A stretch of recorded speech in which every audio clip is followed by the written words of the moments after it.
A movie character can become a timeless fan favorite with just a single memorable scene or line of dialogue. But even the most well-known movie heroes and villains still have some secrets to tell, proving that for better or worse, they're one of a kind. Here are Screen Rant's 10 hidden details behind popular movie characters. Hook. The modern reimagining of Peter Pan made a ton of changes to the classic story, but the movie's version of Captain Hook was unforgettable. Dustin Hoffman can take credit for showing the evil pirate to be seriously insecure, leaning on his trusty first mate Smee for support. More support than fans realized, it turns out. When Hoffman and Bob Hoskins were trying to figure out how to approach the Smee-Hook dynamic, it finally clicked.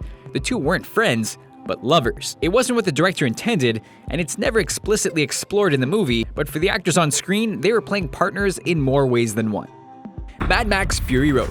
You may not know his name, but everyone who saw Mad Max Fury Road knows the Coma Doof Warrior, the pale-skinned guitar player leading Immortan Joe's war boys into battle. But director George Miller and Australian guitarist Iota came up with one anyway. Apparently, the child music prodigy had to watch his mother be killed by bandits in front of him. Joe found him sometime after and recruited him into his army. Coma wears his mother's face over his own, which means a lack of real close-ups is actually a good thing for the squeamish.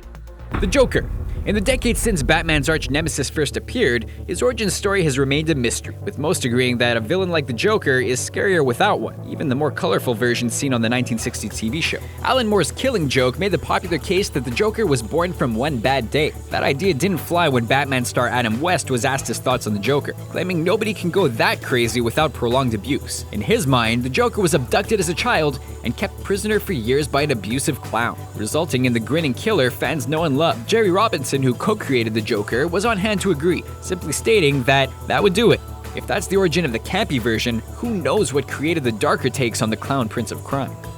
Snow White. She may have been Disney's very first princess, but the voice of Snow White was harder to pin down than even her famous costume or songs. Walt Disney and his casting department heard over 150 young women, with none fitting the bill. When a casting director was complaining about the lack of talented young singers to their music teacher consultant, fate took over. The teacher's 20-year-old daughter Adriana overheard the complaints and started singing in the background to grab some attention. It worked too. Once Walt Disney heard her voice, he cast her as Snow White immediately. That decision would revolutionize Hollywood and make Disney a household name.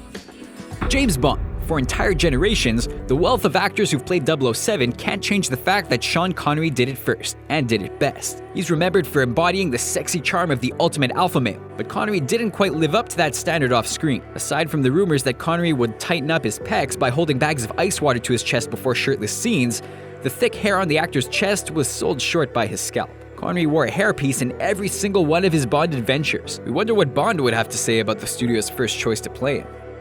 The Notebook. Since movies began, there's always been a place for sappy romances in cinema, but The Notebook changed Hollywood love stories forever, pairing the beautiful Rachel McAdams and Ryan Gosling as two young lovers, skyrocketing them to superstardom virtually overnight. Gosling's role as the lovesick Noah made him an A-list heartthrob, but that wasn't the director's plan. According to Gosling, he got the part because he wasn't a leading man, with the director saying, "You're not handsome, you're not cool, you're just a regular guy who looks a bit nuts." We'll let his fans decide how accurate that turned out to be. Saving Private Ryan. Director Steven Spielberg knew that the main squad of American soldiers in his World War II epic needed to be convincing, so he sent the core cast on a week-long boot camp so intense, almost all of them wanted to quit before it was over. The resulting camaraderie showed it was worth it, but the boot camp served another purpose. Since Matt Damon didn't have to endure the training, he was as much an outsider on set as Private Ryan was in the movie. Ryan still won over the soldiers and audiences, but the resentment and the insecurity on screen isn't faked, proving tough love can help create a more sympathetic young soldier. Back to the Future. Every fan of time-traveling teens knows Biff Tannen, the high school bully who made life a nightmare for both George McFly and his son Marty, in multiple timelines. But did you know the meathead is actually taking a very real shot at a Hollywood executive? It started when director Robert Zemeckis and writer Bob Gale pitched their first film, I Want to Hold Your Hand, to Universal executive Ned Tannen. The meeting ended with Tannen screaming at the pair, accusing them of anti-Semitism, among other things. They got the last laugh though, burying a stand-in Tannen in manure multiple times. Fast and Furious. The entire cast of the Fast and Furious series has become more famous than anyone could have guessed, but it didn't happen by accident. When Michelle Rodriguez was first brought in to bring Letty to life, she had a problem with her character's journey, specifically that Letty would end up cheating on Dom with Brian, the undercover cop. It was just another way Fast and Furious took cues from the original Point Break, but Rodriguez refused, threatening to quit if the script wasn't changed. She made a good argument, and the love affair between her and Toretto wound up as the backbone of the entire movie franchise. The Dark Knight.